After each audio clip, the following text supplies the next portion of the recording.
maximum students do not fail in their exams. Note my point. Maximum students do not fail in their exams. Instead, they fail in their preparations of exams. Rather, they fail in their preparations for exams. Hello friends, myself CA Riddhi Parekh and I am the founder of First Opinion Test Series. And today we are here to discuss few commonly mistakes done by students in exams and how to avoid them. Okay.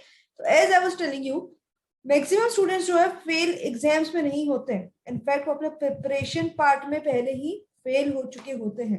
And those who fail in the preparation part can not succeed in their exams. तो exams succeed करने के लिए what is most important is your preparation part. तो preparation को कैसे हम stronger और strongest बनाएं, तो ऐसे कि जिससे आपका स्टडी प्लान जो है स्ट्रेटेजाइज किया हुआ होना चाहिए. You should have a plan for yourself and you should test your plan by writing test series. ठीक है. तो मैक्सिमम स्टूडेंट्स टेस्ट सीरीज लिखना इसलिए अवॉइड करते हैं, कहते हैं मैम हमारे पास टाइम नहीं है या हमारी प्रिपरेशंस नहीं हुई है. तो right now we'll go through few of the checked papers of the first opinion test series itself. Test series के papers I'll just show you over here on the screen. और हम देखेंगे क्या कॉमन मिस्टेक स्टूडेंट्स करते हैं जो आप exams में बिल्कुल अवॉइड कर सकते हैं और ज्यादा से ज्यादा स्कोर कर सकते हैं. And how test series can benefit you to improve your preparation, जिससे कि आपका प्रिपरेशन बेटर हो और एग्जाम्स में फेल ना हो. ठीक है. I'll just share my screen. Okay. So this is a paper of IDT, indirect taxation का ये एक टेस्ट पेपर है जिसका हम इवैल्यूएशन यहाँ पे देखेंगे क्या कॉमन मिस्टेक स्टूडेंट्स जनरली करते हैं और क्या किस तरीके से आप उसको अवॉइड कर सकते हैं. ठीक है. तो फर्स्ट जो है एमसीक्यूज का पोर्शन है, ये हम थोड़ा अवॉइड करेंगे. MCQs discussion is not covered over here. Total जो 50 मार्क्स का पेपर था, 50 में से स्टूडेंट हैज स्कोर्ड 30 मार्क्स. ठीक है. तो क्या कॉमन मिस्टेक्स की आई शुड से 30 मार्क्स से स्कोर किया, student is really done a good job. ठीक है. तो 30 score is really a good job. But then क्या मिस्टेक्स इसने की जिससे वो 30 से भी प्लस जा सकती थी. ओके. तो let's see the first question जो आईडीटी का, this calculation of value of supply. Value of supply का क्वेश्चन है. जनरली वैल्यू ऑफ सप्लाई का क्वेश्चन ज्यादा मार्क्स के लिए होता है. If I just open the question paper and answer over here, it is question number 11, 8 marks का question. ठीक है. This particular question can give you 8 marks. But as I can C first step में student ने कुछ तो भी गलत किया है. After writing this paper, I'll tell you one fact कि जब पेपर स्टूडेंट ने लिखा, after writing the paper, she came to me and told me कि मैम मेरा पेपर बहुत अच्छा क्या है, I can really score 45 के आसपास तो मुझे मिल ही जाएगा. तो I was shocked. I said really इतना अच्छा गया? Okay, she said yes ma'am बहुत अच्छे से प्रिपरेशन की थी और पेपर भी काफी अच्छा गया. Okay, I said we'll see. Check paper जब वो क्या आया, she scored how much? She scored 30 marks. So she was a little bit demotivated कि 30 क्यों मिले. But after writing the test, she came to कि मैम अच्छा हुआ मैंने पेपर लिख दिया, अदरवाइज शायद मैं इसी ओवर कॉन्फिडेंस के साथ फाइनल एग्जाम्स में जाती and I would have just done very bad over there. I would just have done very bad really over there. तो ठीक है. तो देखते हैं क्या मिस्टेक है. तो calculation of value of supply. Calculation of value of supply. तो कैलकुलेशंस में सबसे पहले एक बार थोड़ा क्वेश्चन हम देखते हैं. Decorative laminates Gujarat has entered into a contract with R refinery Abu Dhabi. Sorry. Decorative Laminates Gujarat has entered into a contract with our refinery, Abu Road, Rajasthan, on 1st July to supply 10 waves on FOR basis. The following information is provided in this regard. List price per value is 1 lakh exclusive of taxes. One of the conditions of the contract is that Decorative Laminates should ensure 2-stage third-party inspection for waves during the manufacturing process. Cost of inspection of 15,000 for 10 waves is directly paid by our refinery to testing agency. Okay. इस type काफी सारी conditions इसमें लिखी हुई है. सबसे first जो थी वो थी कि लिस्ट प्राइस पर value is 1 lakh exclusive of taxes. तो calculation value of supply calculate करते हुए लिस्ट प्राइस जो है वो सबसे पहले आपको कंसीडर करना था. तो स्टूडेंट ने क्या किया, लिस्ट प्राइस कैलकुलेट करते हुए 1 लाख ही उसने जो है लिस्ट प्राइस यहाँ पे कंसिडर किया है. क्वेश्चन में यहाँ 1 लाख लिखा था, बट देन शी फॉरगॉट कि जो सप्लाई है वो 10 वेव्स का है, 10 वेव्स ऑन FOR बेसिस. ठीक है. तो यहाँ उसने क्या गलती की, यहाँ उसने गलती ये की कि उसने ये 1 लाख तो कंसीडर किया, बट यहाँ ये भूल गई कि वो 10 वेव्स के लिए बोला था, सिंगल वेव के लिए नहीं बोला था. तो this is a silly mistake. ये उसने सिली मिस्टेक कर दी पेपर लिखते वक्त. उसने यहाँ पे जो है जस्ट होल्ड ऑन,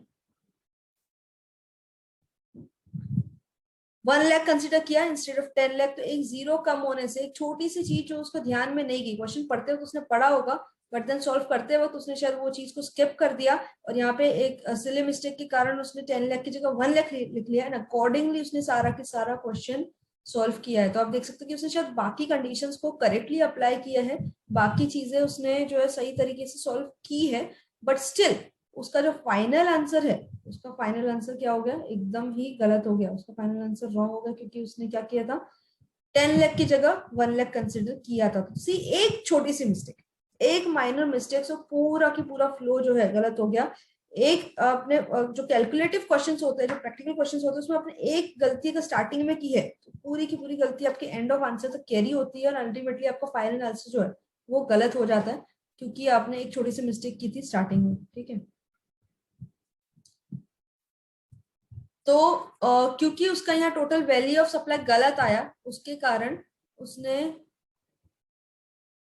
जो कैलकुलेशन किया है टैक्स का, मतलब जो उसका सप्लाई का वैल्यू जो आया है, सप्लाई वैल्यू एफओर बेसिस का 1,40,000 आया है, उस पर उसने जीएसटी कैलकुलेट किया 18% से, तो वेरी ऑब्वियसली उसका टैक्स का अमाउंट भी गलत आना है, क्योंकि उसका वैल्यू का अमाउंट गलत आया। तो हियर वी कैन सी कि स्टूडेंट को कंसेप्चुअल नॉलेज पूरा था, काफी अच्छे से था, कि कौन सा, जैसे उसने इंस्पेक्शन कॉस्ट का भी सही कैलकुलेशन किया है, उसने स्पेशल पैकेजिंग का भी सही कैलकुलेशन किया है, जो कॉस्ट उसका, ये कौन सा question, incurred towards supply shall as per 5.5 the CGS cost incurred towards the supply shall be included in the value of supply। तो क्या चीज इंक्लूड करनी है, ग्लोरीफ्लेट क्या चीज एक्सक्लूड करनी है, ये उसको काफी हद तक 90% आपको बोल सकते हैं कि उसको आइडिया था, सारी चीजें पता थी कि क्या कंसेप्ट है। पूरा कंसेप्ट सही होने के बाद भी आंसर जो टोटली गलत हो गया। जनरली हम ये कहते हैं कि कैलकुलेट कंसेप्ट अगर आपके सही है तो आप हमेशा सही करें। ठीक है, तो वन माइनर थिंग, एक सिले मिस्टेक, और सारा के सारा कंसेप्ट सही होने के बाद भी आंसर पूरा की पूरा गलत हो गया। उसका वैल्यू ऑफ सप्लाई गलत है, उसके कारण जो उसने परसेंटेज टैक्स अप्लाई करके जो टैक्स का वैल्यू निकाला है वो भी गलत हो गया। तो इंस्टेड जिसमें कि वो 8 में से 8 मार्क्स स्कोर कर सकती थी, उसको कुछ भी यहाँ पे मार्क्स नहीं मिल पाए। She lost all her 8 marks. उसने काफी एफर्ट से पूरा की पूरा आंसर लिखा है, उसने नोट्स लिखे, एक्सप्लेनेशन दिया है, कैलकुलेशन किया है, but she lost 8 marks because of just a very silly mistake. ठीक है, तो first point two note here कि आप जब क्वेश्चन पढ़ते हैं, ठीक है, जब भी आप क्वेश्चन पढ़ते हैं यहाँ पे, तो whenever you find something important, कुछ इंपॉर्टेंट आप जैसे कि कैलकुलेशन एस्पेक्ट से कुछ इंपॉर्टेंट है, जैसे यहाँ पे ये लिखा है 10 बिल, यहाँ लिखा है 1 लाख, लेट्स से यहाँ कॉस्ट ऑफ इंस्पेक्शन लिखा है 15,000, एनीथिंग जो आपको लगती है कि कुछ ट्रिकी हो सकता है, या कोई चीज आपके कैलकुलेशन में आपको हेल्प कर सकती है, कुछ फिगर टाइप की जो चीजें हैं, क्वेश्चन पढ़ते वक्त उसको हमेशा जो है अंडरलाइन कर लो। ठीक है, ताकि आप जब आंसर सॉल्व करो आपको पता हो कि आपने कुछ इंपॉर्टेंट चीज जो है कैलकुलेशन से रिलेटेड कोई चीज जो बहुत इंपॉर्टेंट थी उसको आपने मिस आउट नहीं किया। ठीक है, तो यहाँ हमने मिस्टेक देखी जो एक बहुत ही सिले मिस्टेक थी, and we saw way out कि उस मिस्टेक को कैसे अवॉइड करना है। तो जब कोई लेंदी क्वेश्चन होता है, उस लेंदी क्वेश्चन को सॉल्व करते टाइम, आप जब क्वेश्चन जब रीड करते हो, रीड करते टाइम जैसे यहाँ गुजरात लिखा है, राजस्थान लिखा है, तो कंप्यूटर की आईजीएसटी, इस टाइप की जो इन्फॉर्मेटिव चीजें होती है, या जो कैलकुलेशन के लिए इंपॉर्टेंट चीजें होती है, या कुछ ट्रिकी चीजें जो होती है, हमेशा क्वेश्चन पढ़ते वक्त identify and focus on those.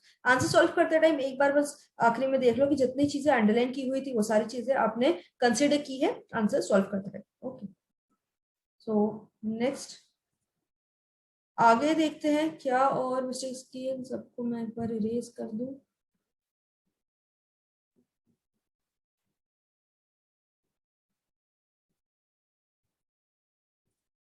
Okay, going to next question. अच्छा, यहाँ पे नेट लायबिलिटी का कैलकुलेशन हो रहा है, आउटपुट लायबिलिटी, एक मिनट क्वेश्चन कौन सा है ये, I think it's the same question,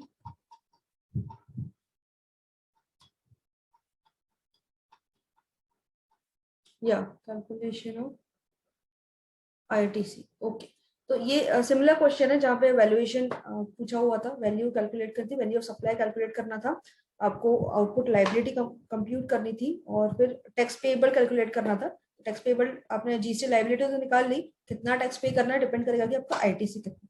ठीक है, तो क्वेश्चन में जो इन्फॉर्मेशन दी हुई थी उन सबको कंसिडर करते हुए एक जो चार्ट बनाया स्टूडेंट ने, उसमें उसने सारे एक्सप्लेनेशन भी लिखे कि कोई अगर पार्ट आईटीसी का पार्ट है, कोई जैसे foundation for something machinery, foundation for, sorry, this is not legible actually, for the machinery is also considered as plant and machinery itself through section 17(5) shall not okay. Foundation for hiring the machinery is also considered as plant machinery itself, therefore section 17(5) shall of CGST Act shall not apply. ठीक है, तो उसने कोई particular चीज का ITC consider किया है and reasoning भी दी कि सेक्शन 17(5) जो है वो यहाँ पे एप्लीकेबल नहीं होगा, इसीलिए this is a part of input tax credit. उसका अमाउंट 5,000 है सीजीएसटी में भी एसजीएसटी में भी. She is done it correctly. Next, as per section 17(5) CGST Act, inputs used to make immovable property other than plant machinery shall be blocked credit. तो block credit का भी उसको अच्छे से नॉलेज था. She has applied this concept very well. और यहाँ पे उसने उसका आईटीसी कंसिडर नहीं किया है. Telecom courier note same as above point number 2, मतलब ये भी 17 सबसेक्शन 5 के अकॉर्डिंगली ब्लॉक्ड क्रेडिट है. ट्रैवल बेनिफिट्स ये भी ब्लॉक क्रेडिट है. हर एक चीज का उसने एक्सप्लेनेशन भी दिया है कि वो ब्लॉक क्रेडिट है, अंडर विच सेक्शन उसने यहाँ पे लिखा है. इस पर्टिकुलर क्वेश्चन में तो सेक्शन मेंशन किया हुआ है और सारी चीजें उसने करेक्टली की है. तो इनपुट टैक्स क्रेडिट इसके हिसाब से आता है 5,000 of CGST and 5,000 of SGST. ये वर्किंग 100% करेक्ट. ठीक है, ये जो उसने वर्किंग की है वो 100% करेक्ट है. लेकिन अब tax payable net liability calculate करते टाइम उसने आउटपुट लायबिलिटी कंसिडर की. उसने सीजीएसटी का क्रेडिट और एसजीएसटी क्रेडिट जो है करंट ईयर का कंसिडर किया, बट वो ये चीज भूल गई कि क्वेश्चन में छोटी सी इंफॉर्मेशन दी हुई थी regarding opening ITC. Opening ITC की इंफॉर्मेशन क्वेश्चन में दी हुई थी, तो उसने पढ़ते टाइम शायद उतना फोकस नहीं किया होगा एंड उसका ध्यान नहीं रहा. कहाँ लिखी हुई थी क्वेश्चन में, ये रहा. Opening balance of IGST is nil, CGST is 20,000 and SGST is 20,000. तो बिकॉज उसका फोकस शायद क्वेश्चन पे उतना नहीं था, उसने इनपुट टैक्स क्रेडिट की वर्किंग करेक्ट करने के बाद भी उसकी नेट लायबिलिटी का फिगर जो है गलत आया, रॉन्ग आया. क्यों? क्योंकि उसने ओपनिंग आईटीसी को कंसिडर नहीं किया था. इसका मतलब ये है जो यहाँ हमको समझ में आ रहा है कि उसने क्वेश्चन को बहुत प्रॉपर्ली रीड नहीं किया था. उसने क्वेश्चन को बहुत प्रॉपर्ली रीड नहीं किया था, जिसके कारण उसने इस पॉइंट को मिस कर दिया कि यहाँ पे एक जो है ओपनिंग आईटीसी का इंफॉर्मेशन दिया था. This is again a silly mistake. उसने क्वेश्चन प्रॉपर्ली रीड नहीं किया और क्वेश्चन प्रॉपर्ली रीड नहीं करने के कारण जो है उसका नेट लायबिलिटी भी गलत आया. तो दो चीजें इस क्वेश्चन में थी. एक अगेन दोनों चीजें काइंड ऑफ सेम थी कि उसने क्वेश्चन को बहुत फोकस नहीं किया. तो अगेन ऐसे कि क्वेश्चन रीड करते टाइम आपको सारी चीजें जो है अंडरलाइन कर लेनी है. यहाँ पे कमेंट में मेंशन किया हुआ कि total ITC available is 20,000 plus 5,000 means 25,000 for each CGST and SGST. तो क्वेश्चन करते टाइम आपको इंपॉर्टेंट चीजों को हाईलाइट वहीं पे कर देना है और आंसर को जो आप सॉल्व करते हो, सॉल्व करने के बाद एक बार क्वेश्चन गो थ्रू कर लो कि जितनी चीजें आपने हाईलाइट की हुई थी उतनी चीजों को आपने आंसर सॉल्व करते टाइम पे कंसिडर किया हुआ है. Okay, coming to next question. Question number 13 एक बार देखते हैं. I guess she has solved it well. Okay, फिर भी एक बार हम ये क्वेश्चन देखते हैं. Question number 13 question paper. Question number 12 is here again. Yeah, question number 13. Mr. Nagarjun, a registered supplier of Chennai, has received the following amounts in respect of the activities undertaken by him during the month of September. Okay, कुछ amount उसको receive हुए हैं, उसकी details यहाँ question में mention है कि किस चीज के अगेंस्ट में उसको अमाउंट्स रिसीव हुई है. He received services from unregistered goods transport agency for his business activities and paid freight of 45,000. The aggregate turnover of previous year was 9,90,000.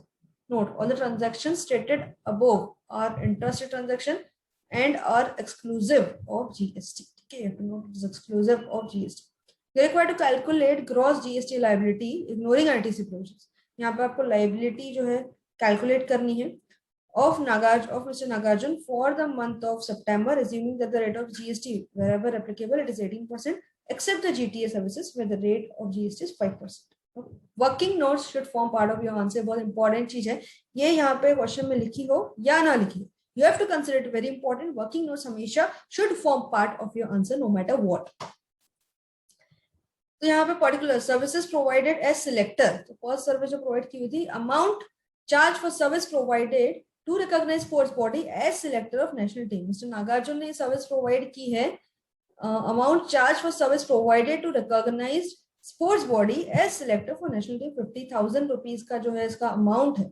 Okay, तो services provided as a selector, services provide, उसने जो explanation लिखा है that is services provided to a recognised port body as selector curator shall not be exempted, वो exempt नहीं है इसलिए वो टैक्सेबल है। टैक्स का अमाउंट कैलकुलेशन उसने लिखा कि 50,000 इंटू 9%, बिकॉज 18% जो आपका टोटल जीएसटी का रेट है, तो कंसिडरिंग सीजीएसटी एसजीएसटी 99%, 4500 आपका जो है टैक्सेबल फिगर आया है। Commission as an insurance agent, such services is covered under RCM under section 9 of CGST है, liability of GST shall be on the insurance company। अच्छा, तो ये RCM का सर्विसेज है इसलिए यहाँ पे कंसिडर नहीं किया है लाइबिलिटी कैलकुलेट करते वक्त। ओके, तो सिमिलर वे से सारे जो यहाँ पे आइटम्स थे ऑफ सर्विसेज उन सबका एक्सप्लेनेशन यहाँ पे दिया हुआ है। इसके साथ ही business correspondent service amount charged as business correspondent for the services provided to the urban branch of a nationalized bank with respect to saving bank's account. Such service is not covered under RCM. The liability to pay GST will be on the business correspondent itself. तो इसने इसको consider किया हुआ है। तो explanation काफी हद तक सही है। One thing which I can say इसकी थोड़ा इस आंसर में जो है प्रेजेंटेशन थोड़ा लैकिंग लग रहा है, अदरवाइज थोड़ा प्रेजेंटेशन बेटर होता, थोड़ा एक्सप्लेनेशन और डिटेल होता तो this would have been a perfect answer. जो लिखा है वो गलत नहीं है, रिपीट, जो लिखा है वो गलत नहीं है, एक्सप्लेनेशन भी सही है, बट ये थोड़ा सा और बेटर हो सकता था in the sense of presentation and in the sense of explanation. अब लेट्स से कि ये जो आंसर लिखा हुआ है ये उसने पर्टिकुलर पॉइंट मेंशन किया, उसका एक्सप्लेनेशन दे दिया, यहाँ पे अगर वो इंक्लूडेड है तो यहाँ लिखा है, नहीं है तो यहाँ पे डैश किया हुआ है। अब इसी को अगर हम ये करते हैं कि जो पॉइंट्स है हमारे सर्विस के जो पॉइंट्स है उसको लिखते हुए इसका एक्सप्लेनेशन यहाँ ना लेते हुए आप उसको सेपरेटली नोट्स का पार्ट बना देते तो it would have been a better presentation, जैसे कि सजेस्टेड आंसर्स में दिया हुआ है। Computation of gross liability of mister Nagarjun. One more thing, heading भी यहाँ मिसिंग है। आप कोई भी चीज का वर्किंग कर रहे हो, कोई भी चीज शो कर रहे हो, यहाँ पे लिखा है क्वेश्चन नंबर 13 और डायरेक्ट की डायरेक्ट यहाँ पे आंसर शुरू हो चुका है, ठीक है। तो हाउ वुड आई नो, अगर लेट्स से कि मैं सिर्फ आपकी आंसर शीट को गो थ्रू कर रही हूँ, हाउ वुड आई नो कि ये आप किस चीज का कैलकुलेशन कर रहे हो, या आप सप्लाई का कैलकुलेशन कर रहे हो, या आप टैक्स का कैलकुलेशन कर रहे हो, या आप लाइबिलिटी का कैलकुलेशन कर रहे हो, या आपने कोई वर्किंग की हुई, ये आपने किया क्या, हाउ वुड आई नो कि आप जो सॉल्व कर रहे हो वो है क्या चीज। Heading is very important. Compression of gross liability of mister Nagarjun जो यहाँ पे मिसिंग है, okay, heading part is very important. Coming next, यहाँ पे डायरेक्टली आप लिख सकते थे, यहाँ पे से पॉइंट लिख दिया, supplies on which Mr. Nagarjuna is liable to pay tax under forward charge. This is also one of the part of heading. Amount charged for services provided to national sports recognized body. यहाँ पे जो point था as it is लिख के उसका value consider होगा या नहीं होगा, इस पे टैक्स है या नहीं है, या फिर एग्जेम्प्ट है, आपको कंसिडर करना है या नहीं करना, बस इतना स्टेबल में शो किया हुआ है। एक्सप्लेनेशन जो है पार्ट ऑफ नोट दिया हुआ है, हर पॉइंट का अलग नोट है, note number 1, note number 2, note number 3, note number 4, note number 5, ठीक है। Isn't it a better presentation? अगर मैंने ये टेबल फॉर्म में बस इतना बता दिया कि यहाँ पे कितना वैल्यू टैक्सेबल है और कितना अमाउंट जो है आपका टैक्स का रहेगा, और जितने भी एक्सप्लेनेशन है this is the form of notes, और यहाँ पे अच्छे खासे डिटेल एक्सप्लेनेशन है, ठीक है। If you can write the notification number well and good, that would be cherry on the cake, but notification number को याद रखना इज नॉट मैंडेटरी, ठीक है। अगर याद रख सकते हो वेल एंड गुड, नहीं रख सकते हो इट्स ओके। तो आप जब नोट्स में एक्सप्लेनेशन देते हो आप उसको बहुत प्रॉपर और डिटेल एक्सप्लेनेशन दे सकते हो, which is very important to complete your answer. आपने सिर्फ जीएसटी पेपर का अमाउंट निकाल लिया लेकिन अगर अपने एक्सप्लेनेशन नहीं दिए आपको अच्छे मार्क्स स्कोर नहीं कर सकते, आपको 50% मार्क्स भी शायद उस आंसर में नहीं मिलेंगे। Notes are very important part of your answer. Notes लिखना है, स्टूडेंट ने नोट्स लिखे हैं, थोड़ा एक्सप्लेनेशन बेटर हो सकता था, थोड़ा प्रेजेंटेशन भी और बेटर हो सकता था। ओके, कमिंग टू नेक्स्ट, ये सारे आंसर शायद ठीक ही किए हैं। वन मोर थिंग जो कॉमनली मुझे इस पेपर में दिख रहा है ये है कि जैसे थियरी क्वेश्चंस भी है, क्वेश्चन नंबर 14 पे I will go. Mrs. Kajal, a registered supplier of Jaipur, Rajasthan, has made the following supplies in the month of January. आपको फाइंड आउट क्या करना है, from the above information examine each of the above supplies made by Mrs Kajal for the month of January and determine the rate of GST applicable. अच्छा, ये सिर्फ rate का question था, okay. यहाँ पे पॉइंट वाइज लिखा हुआ है, okay, this is good.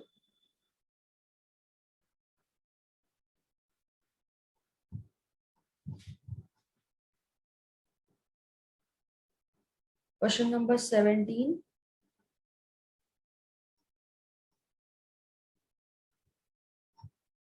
Okay, this also looks good.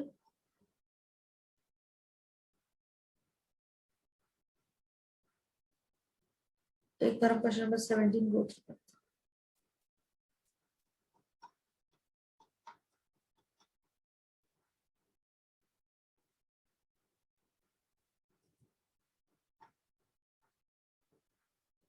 One general thing which I would like to tell you about this is कि जो केस स्टडी टाइप के क्वेश्चंस होते हैं, लाइक कोई पर्टिकुलर केस सिनेरियो दिया है एंड इज आस्किंग यू कि इसमें क्या होना चाहिए पर्टिकुलर केस सिनेरियो में, which generally relates to some provisions और सम केस लॉज, ठीक है।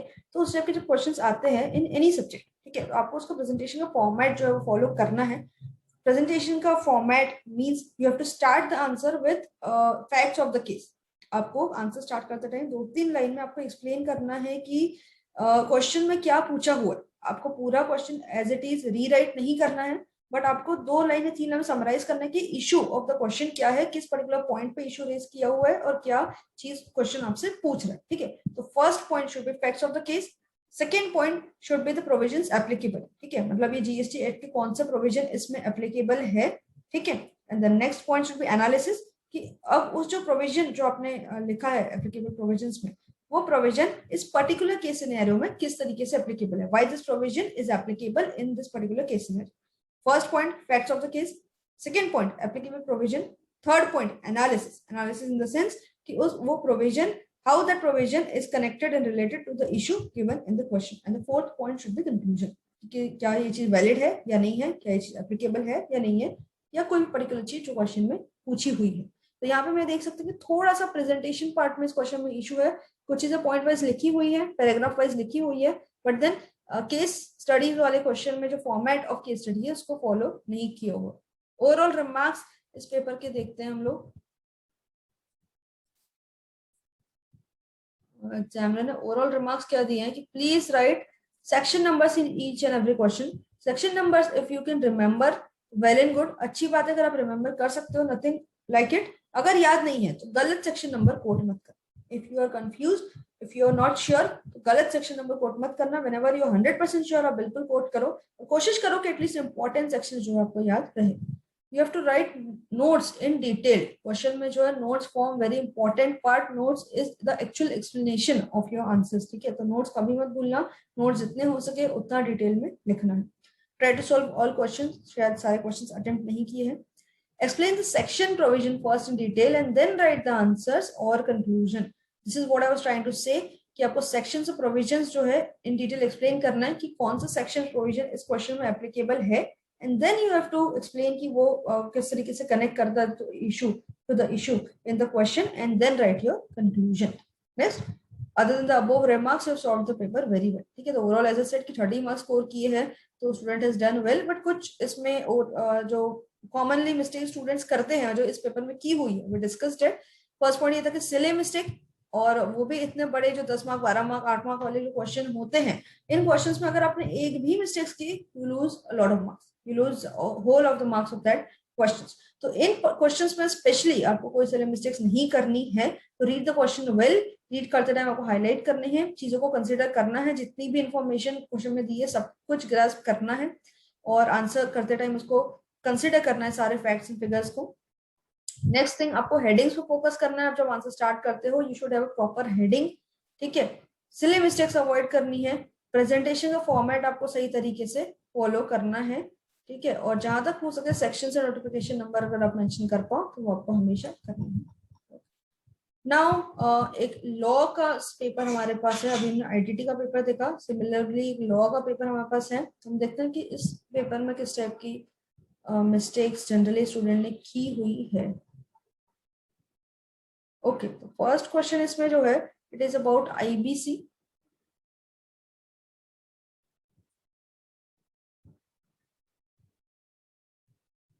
Okay, following particulars relate to Mrs. Star House Private Limited, which has gone into corporate insolvency resolution process.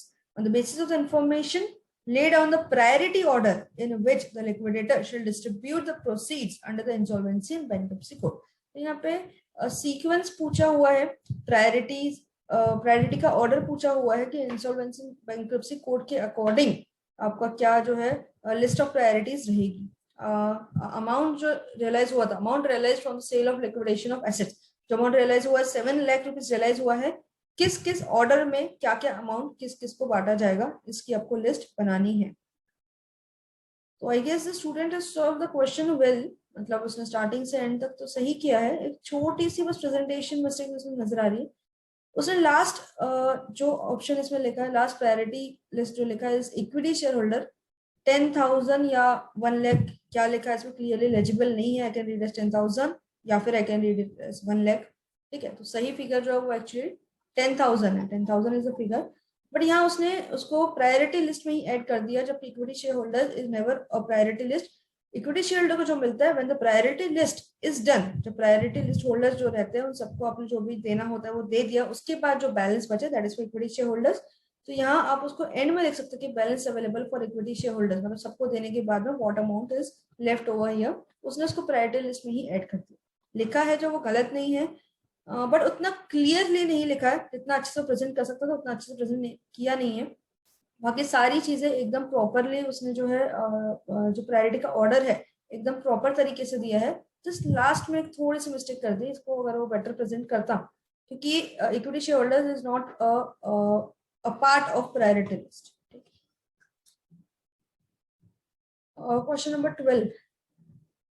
Apex Limited failed to repay the amount borrowed from bankers. Ace Bank Limited, which is holding a charge on all the assets of the company.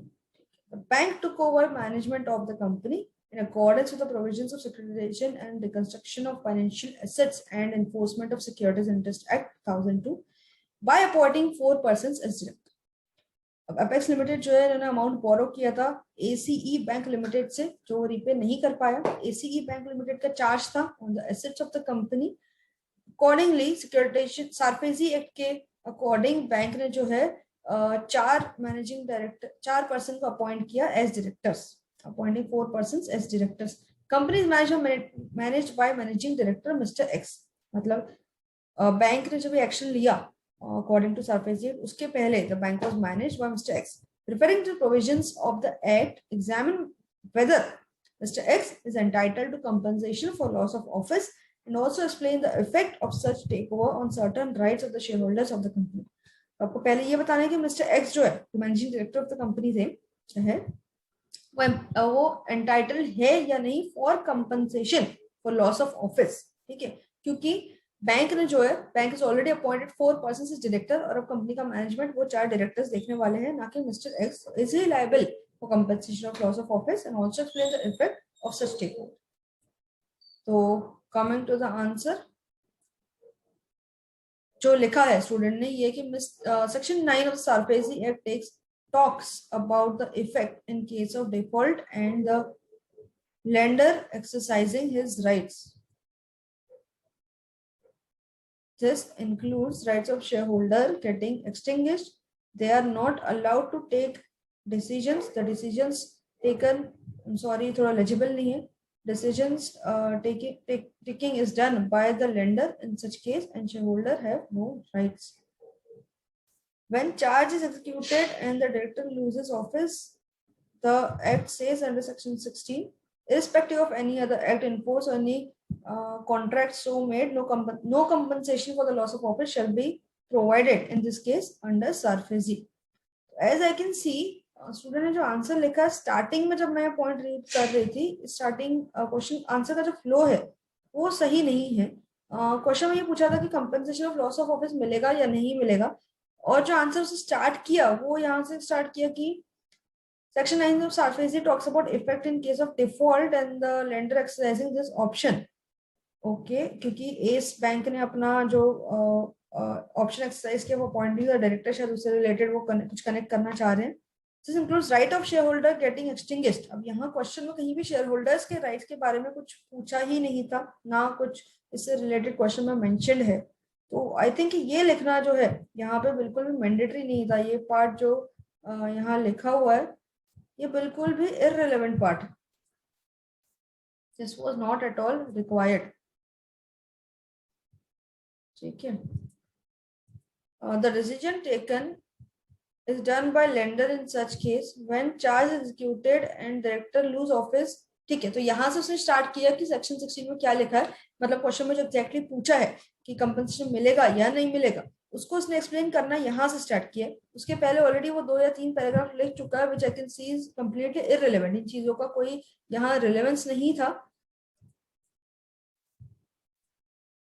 जो चीजें यहाँ लिखी थी उसका कोई relevance नहीं था। तो एज अ एग्जामिनर क्वेश्चन पढ़ते टाइम जब मैंने इतना पोर्शन पढ़ लिया, गेट एन इंप्रेशन कि ये स्टूडेंट को शायद ये चीज बहुत ज्यादा अच्छे से नहीं आती है, उसने बस क्वेश्चन कोशिश की है आंसर अटेम्प्ट करने की to his best, but then this is not up to the expectation of ICA. जो आंसर का एक्सपेक्टेशन होना चाहिए, जो स्टैंडर्ड होना चाहिए, ये पढ़ने के बाद आई एम क्वाइट श्योर कि स्टूडेंट ने उतना अच्छा प्रिपेयर नहीं किया इस पर्टिकुलर टॉपिक को। कमिंग नेक्स्ट, यहाँ उसने पॉइंट को लिखा कि हाँ जो लॉस ऑफ जो compensation for loss of office ये उसको नहीं मिलेगा। तो इससे ये पता चलता है कि स्टूडेंट को ये पता तो था compensation for loss of office नहीं मिलता है, बट उसने आंसर लिखने का जो डायरेक्शन है शायद उसने गलत सिलेक्ट किया, या फिर उसको इस चीज का ज्यादा एक्सप्लेनेशन नहीं पता था, सिर्फ इतना पता था कि कंपनसेशन नहीं मिलेगा, तो वो पॉइंट उसने यहाँ लिख दिया, और जो एक्सप्लेनेशन दिया हुआ है उसके पहले that is completely irrelevant. The law about no compensation would override other laws which talks about providing some compensation. तो उसने एक जनरलाइज्ड आंसर लिखा है। यहाँ जो उसने पूछा था कि कंपनसेशन मिलेगा या नहीं मिलेगा, उसने उसको टू द पॉइंट लिखा कि कंपनसेशन नहीं मिलेगा। उसके अलावा जो एक्सप्लेनेशन देना चाहिए था उसने बिल्कुल जनरलाइज और इररिलेवेंट लिखा है, जिसका आंसर में कोई काम नहीं था। तो आई डोंट थिंक कि ये बहुत ही जस्टिफाइड आंसर है टू द क्वेश्चन। और एक चीज क्वेश्चन में पूछी थी, effect of such take over on certain rights of the shareholder, उसके बारे में यहाँ आंसर में कुछ भी चीज लिखी हुई नहीं है। यहाँ से डायरेक्टली नेक्स्ट क्वेश्चन स्टार्ट हो गया। तो ये आई कैन सी आंसर पढ़ने के बाद कि उसने बहुत जनरलाइज आंसर लिखा। तो मैं आपको बताऊंगी कोई क्वेश्चन आपने पढ़ा एंड यू नो कि आपको क्वेश्चन के बारे में आपको थोड़ा बहुत पता है, इन डिटेल बहुत ज्यादा नहीं पता है, इररिलेवेंट चीजें लिखने से अच्छा है कि जितना स्पेसिफिकली पता है उतना लिखो। अगर रिलेवेंट चीजें और एक्सप्लेनेशन पता है, well and good, that would be a best answer. But अगर रिलेवेंट चीजें आपको नहीं पता है तो कुछ इररिलेवेंट या फालतू एक्सप्लेनेशन लिखने से बेटर है वो ना लिखो। टू द पॉइंट उस आंसर के बारे में जितना नॉलेज आपको है उतना लिखो। गलत नॉलेज लिखने से अच्छा है कि कम नॉलेज, जितना सही पता है उतना लिखो। रिपीट, गलत चीज लिखने से बेटर है जितनी चीज आप श्योर और सही है उतना लिखो। एक बार आंसर रीड करते हैं। Apex Limited failed to repay the amount borrowed from the bankers Ace Bank Limited, which is holding a charge on the assets of the company. Bank took over the management of the company in accordance with the provisions of SARFAESI Act by appointing 4 persons as directors. Company is managed by Managing Director Mr. X. Here, Apex Limited is borrower and Ace Bank Limited is secured creditor. Okay. Heading compensation for Managing Director for loss of office. According to Section 16 of SARFAESI, irrespective of anything contained in a contract or any law for the time being in force, no managing director or any other director or manager or any person in charge of management of the business of the borrower shall be entitled to any compensation for loss of office or for the premature termination under this Act. However, such managing director or any other director or manager or any such person in charge of the management has the right to recover from the business of the borrower monies recoverable other than by way of such compensation. मतलब उसने वो point correct लिखा था कि compensation for loss of office उसको नहीं मिलेगा, but ये जो पॉइंट था उसने मेंशन नहीं किया कि if the managing director is entitled to recover from the business money is recoverable other than by way of compensation. तो इसका मतलब कि उसको इस पर्टिकुलर टॉपिक का हाफ नॉलेज था। ठीक है, तो यहाँ पे प्रेजेंटेशन भी ठीक नहीं है बिकॉज यहाँ पे कोई हेडिंग्स नहीं है, कोई आंसर पॉइंट वाइज नहीं लिखा हुआ है। एज आप देख सकते हो यहाँ पे भी जो आंसर में थोड़ा facts of the case mention किया हुआ है। ऑलवेज रिकमेंड कि केस स्टडीज में आपको आंसर स्टार्ट करना चाहिए with fact of the case.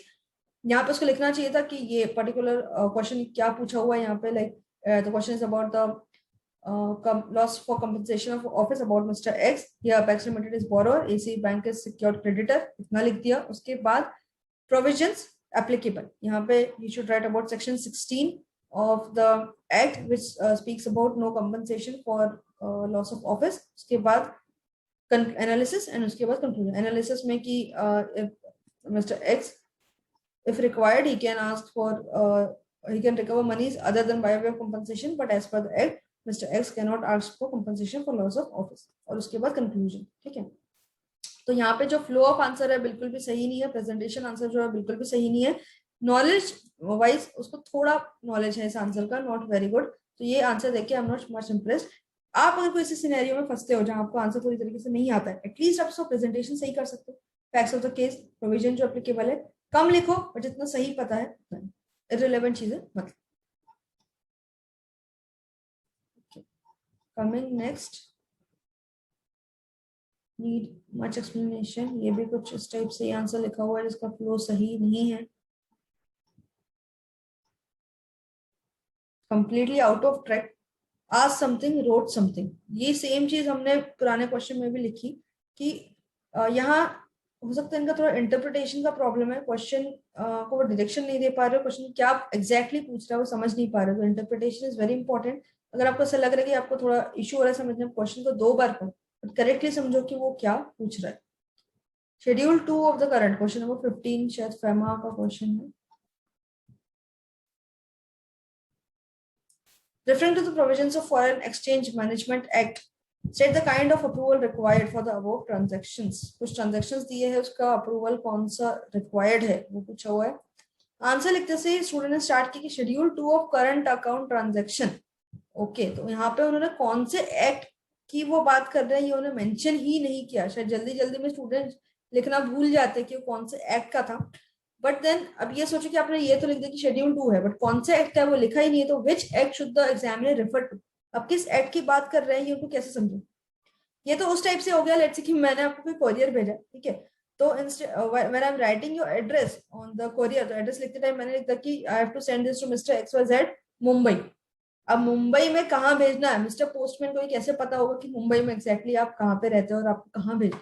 Similar मैंने शेड्यूल 2 तो लिख दिया, अब शेड्यूल 2 तो इतने हजारों एक्ट में हजारों जगह पे यूज किया होगा, कौन सी एक्ट में शेड्यूल 2 की बात कर रहा है अपन स्पेसिफिकली यहाँ पे मेंशन नहीं किया, which is a very big mistake according to me. आपको बिल्कुल प्रॉपरली मेंशन करना है कि कौन से एक्ट की, कौन से शेड्यूल की, कौन से प्रोविजन की, कौन से सब क्लॉज की बात कर रहे हो, सही पता है तो लिखना है। अगर आपको डिटेल में उस चीज के बारे में नहीं पता तो आप सीधा लिख दो इस पर the provisions of foreign exchange management act 1999।